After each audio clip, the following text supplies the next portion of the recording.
Sagittarius, Sun, Moon, Rising, Venus, or Cross Watchers, all genders, all genders. You're welcome dito sa reading na ito. Ito yung bonus reading ninyo for this month. Pero this is also a timeless reading kahit kailan nyo naman ito mapanood, kung kailan makarating sa inyo. Maraming salamat Sagittarius sa pag-drop by para manood ng reading ko. Napadpad ka man dito or napadpad yung reading sa'yo. Kung bago ka, don't forget to subscribe sa aking YouTube channel at pa-follow na rin sa aking FB page. Big shoutout sa aking mga top star senders, Miss Yoli Soliman, Miss Michi, and pati na rin po dun sa iba na hindi ko po maalala yung pangalan ninyo. Pasensya na po. Sila Miss Michi kasi, tsaka si Miss Yoli, as in solid yan. Sobrang ilang taon na yan sa akin. Okay? Basta thank you po sa lahat ng mga star senders. Thank you rin sa mga hindi umaalis sa aking YouTube membership at saka yung mga hindi umaalis sa subscription sa aking FB page. Fate, Sagittarius, ano to? Tarot card reading yan ah. Robbery, uy. Death card. Death card, hindi palaging may matetepok to ha. Naku, kasi magkaroon kayo ng allergy dyan sa card na yan. Hindi yan laging may natetepok. Pero minsan, yun yung possibility. Not always. Kasi symbolism yan, parang yung death card. Okay?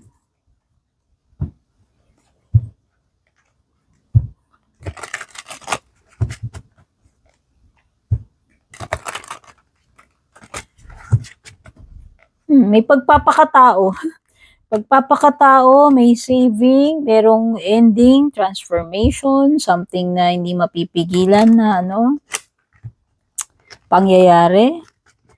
Mag-ingat ka rin about yung mga magnanakaw. Baka madihado ka, ma-take advantage ka, maisahan ka. Okay. Mawalan ng gamit. Kasi may loss eh. Feeling ko lang, kasi may harm, may loss.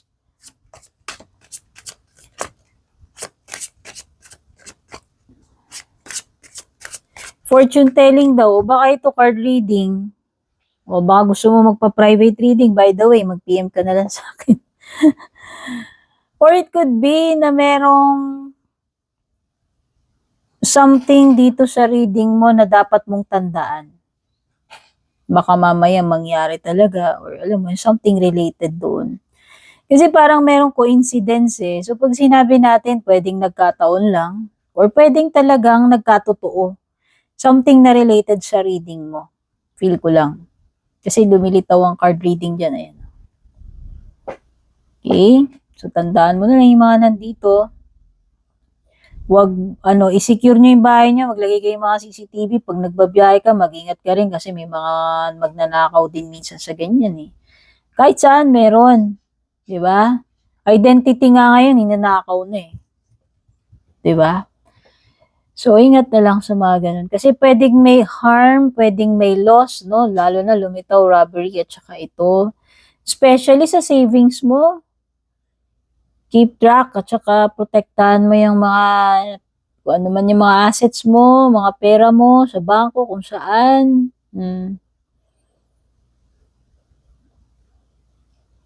Meron ditong parang act of kindness, charity, pagkakapwa-tao, alam mo yun. Hindi ko alam kung ikaw ay philanthropist, mahilig ka bang tumulong, mahilig kang mag-donate,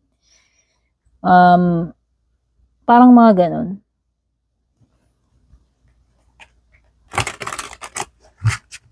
Kung hindi man ikaw yung magbibigay ng ganong, makaka-receive ka ng ganong treatment, no?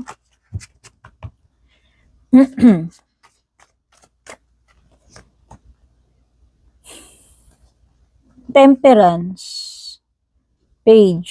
Temperance is si Sagittarius energy niyan. Page of Cups, Water, Cancer, Scorpio, Pisces. Eight of Swords is Gemini energy. Wheel of Fortune.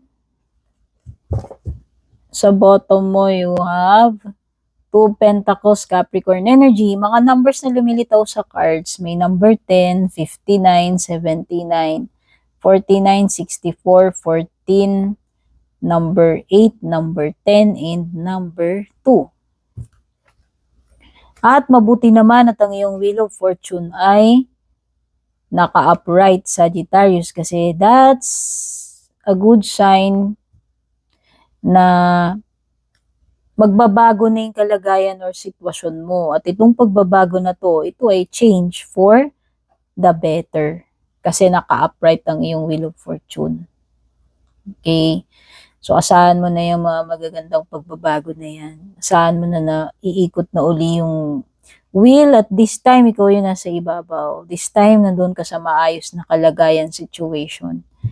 Or even mas maswerteng situation. Mas favorable kaysa dun sa nakaraan. Okay? Kasi yung fortune is in your favor right now.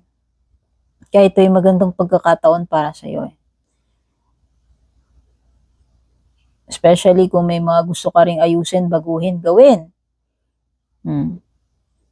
Kasi bilog yan, hindi ka naman forever nasa ilalim, yun lang yun. And this time, ayan na nga yung pagpihit. Mukhang ikaw yung nasa itaas ngayon ng wheel. So, chance mo na yan. Temperance is about healing. Pwedeng indication yan ng healing ng katawan, healing ng heart, healing ng connections. Kung meron mang mga connections dito na may lalagay uli sa ayos. So, kung meron mang mga breakup, away, hindi pagkakaunawaan, etc., ayan na yung healing. Nandyan na yung manunumbalik na yung peace. So, sa love life, pwedeng ano yan, reconciliation. O, merong makikipag-ayos, di ba? Or maaari kayong magsama uli kasi temperance is also about partnership eh.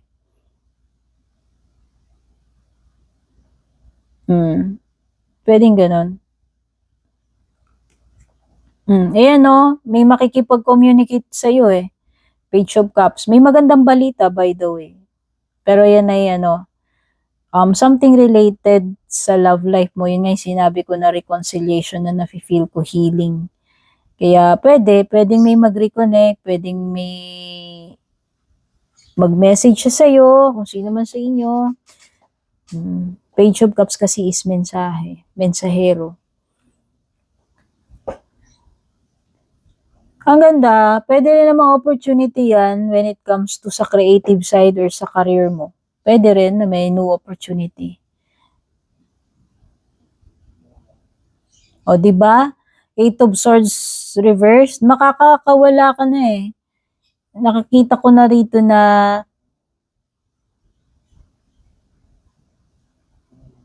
kung meron mang blockage Sagittarius na nangyayari sa'yo sa buhay mo or sa mga connections mo, pwedeng yung freedom na yan is yung healing eh, yung pakikipag-ayos eh. Pero pwede rin yung may kinalaman sa iba pang blockage sa buhay mo. Kasi ayan na yung Wheel of Fortune eh. Matatanggal na yung mga blockages and magiging okay na uli yung flow eh. Especially sa career mo, even sa relationships at saka sa financial mo, nakita ko na uli yun.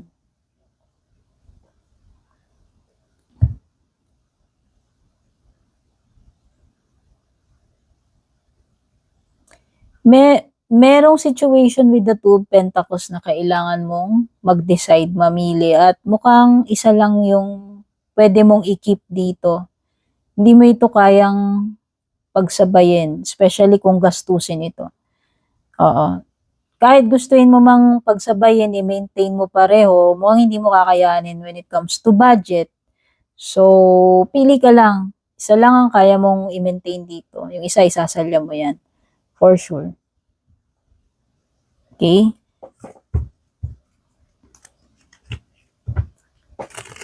So, sa relationship, yun nga, merong reconciliation, may healing, pwedeng new love, new person, kasi may page. Merong someone new eh, na mamimit, pwedeng ganun.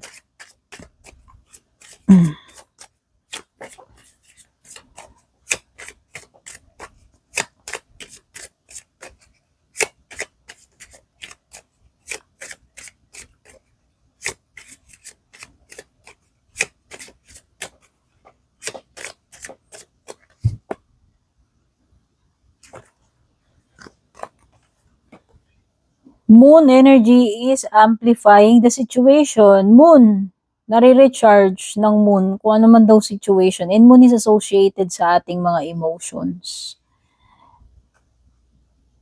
So this time, feeling ko lang na-activate ng moon. It could be yung mga emotions mo yung na-activate ngayon dito sa Sagittarius. Yun yung maaaring tinutukoy dyan. Maapektuhan na malaki yung emotions mo about something. Kasi meron something about loss, an ending. Alam mo yun? Channel the energy of the next moon phase. Okay, moon talaga. Ang lakas ng energy ng moon. Hindi ko alam. Pasensya na, wala ko alam sa astrology. Pero merong something dito na na-activate sa'yo ng moon. Kaya yung mga marunong sa astrology dyan, na-amplify eh. Moon phases, wala ko alam. The path is clear. Go for it daw. So this is a confirmation, a go signal for you.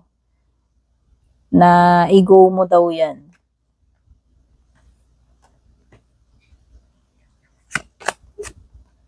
Spirit says to have more faith and trust.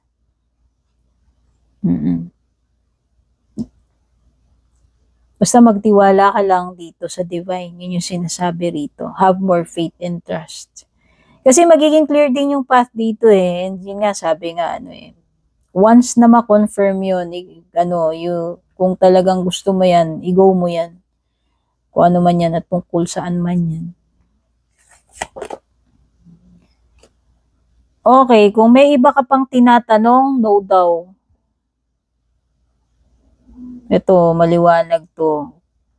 Pero may mga bagay dito na mabibigyan ng clarity aside yun. Pero iba to eh. Specific na tanong mo. Siguro kung ito man yung may tanong ka na sa isip mo matagal na. Pwedeng no yung sagot doon. There is not enough faith to manifest your desires. Ayun na nga eh, kaya nga yan no. Ikaw yun eh, ikaw yung parang nagkakaroon ng doubts, ikaw yung nagkakaroon ng fears, uncertainty, pero magiging clear din yan eh. Eventually ito, yung mai-illuminate ng moon. Kaya nga sinasabi sa'yo, have faith. Kasi nga nawawalan ka na ng faith dito eh. Basta, ang sundin mo sinasabi dito, have more faith and trust according to the divine. Kasi yan, nawawalan ka na ng faith tungkol dyan. Okay? So, yun yung mga messages dito sa reading mo. Kita-kits sa susunod. Godspeed, babush.